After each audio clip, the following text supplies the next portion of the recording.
ওকে, তো এটা হচ্ছে আমাদের ওজনীকরণ বিক্রিয়া। এখানে হচ্ছে মনে রাখবা ওজনীকরণ বিক্রিয়াতে এখানে যে বিক্রিয়ক সেটা থাকবে আমাদের অ্যালকিন। অ্যালকিনের সাথে ওজোন গ্যাস যুক্ত হওয়ার ফলে আমাদের যেটা উৎপন্ন হবে সেটা হচ্ছে হয় কিরণ হবে অথবা অ্যালডিহাইড হবে।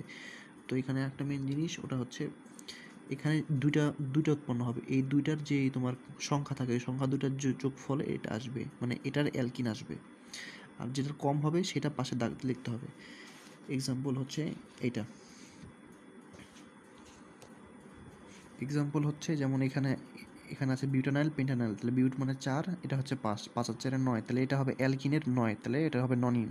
আর এখানে 4 কম, তো এখানে ননিন 4। এটা হচ্ছে আমাদের ওজনীকরণ বিক্রিয়া। আচ্ছা, এটা হচ্ছে সাইজেফের নীতি। তো সাইজেফের নীতিটা হচ্ছে তোমাদের দেখো, সাইজেফের নীতিতে তোমার দুটো কথা মাথায় রাখবা। এখানে একটা ধরো বিক্রিয়া দেওয়া আছে, তো এখানে কি হবে যে জিনিসটা খেয়াল। আচ্ছা, সাইজেফের নীতিতে তোমাদেরকে দুটো জিনিস মাথায় রাখতে হবে। একটা হচ্ছে এই যে KOH যেটা, ঠিক আছে, যেটাকে মিউরেট অফ পটাশ বলা হয়, এটা যদি অ্যালকোহলীয় মাধ্যমে থাকে তাহলে দুইটা জিনিস মাথায় রাখবা। এটা থেকে উৎপন্ন হবে আমাদের অ্যালকিন। কি উৎপন্ন হবে? অ্যালকিন। আর কীভাবে উৎপন্ন হবে সেটা হলো হ্যালোজেন ও একটা বিটা হাইড্রোজেন অপসারণ করতে হবে। এই যেটা হচ্ছে আমাদের হ্যালোজেন, ক্লোরিন যেটা, ঠিক আছে, এই যে ক্লোরিনটাকে সরাই দেবো, আর বিটা হাইড্রোজেন হচ্ছে এটা আলফা হাইড্রোজেন, এটা বিটা হাইড্রোজেন, এখান থেকে একটা হাইড্রোজেন আমরা ডিলিট করে দেবো, তাহলে আমরা এই যে বিক্রিয়াটা পেয়ে গেলাম। এটা হচ্ছে KOH যদি অ্যালকোহল থাকে তার সিস্টেম। আর যদি KOH যদি অ্যাকোয়াসে থাকে তাহলে দুইটা জিনিস মনে রাখবো, এখান থেকে যেটা উৎপন্ন হবে সেটা হচ্ছে আমাদের অ্যালকোহল উৎপন্ন হবে। আর কীভাবে উৎপন্ন হবে সেটা হলো জাস্ট হ্যালোজেনকে সরিয়ে ওখানে OH প্রতিস্থাপন করে দিব, তাহলে আমাদের অ্যালকোহল উৎপন্ন হয়ে যাবে।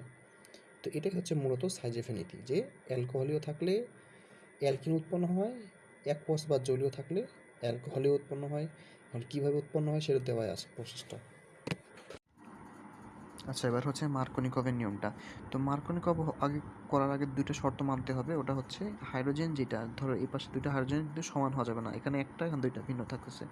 আর একটা যে অপ্রতিসম বিকারক যেটা, সেখানে দুইটা ভিন্ন মৌল থাকতে হবে, এখানে বিআর আর এই দুইটা কিন্তু ভিন্ন মৌল, তাহলে এটা করা যাবে। এখন করার নিয়মটা আমি তোমাকে বলছি। মার্কনিক করার নিয়মটা হলো তেলা মাথায় তেল দেওয়া।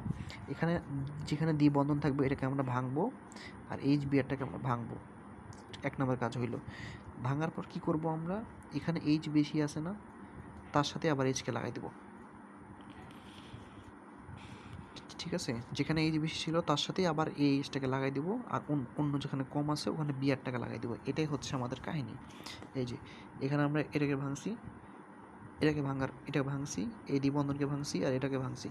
তো এইচটাকে আমরা এখানে CH2 এর সাথে লাগাই দেবো। এই যে CH2 এর সাথে আমরা এখানে এইচটা লাগাই দিছি, আর বিআরটাকে এই CH এর সাথে লাগাই দিলাম। এটা হচ্ছে 90% ক্ষেত্রে ঘটে। আর কোনো বিপরীত মার্কনিকভ ঘটে, সেটা হচ্ছে এই যে এটা, অর্থাৎ যেখানে তোমার এইচটা কম আছে সেখানে আমরা হচ্ছে এইচ লাগাই দিই, আর যেখানে এইচ বেশি আছে ওখানে বিআর লাগাই দিই। এটা 10% ক্ষেত্রে ঘটে, বাট 90% ক্ষেত্রে ঘটে মার্কনিকভটা, 10% ক্ষেত্রে ঘটে বিপরীত মার্কনিকভ। এইটাই আর কি।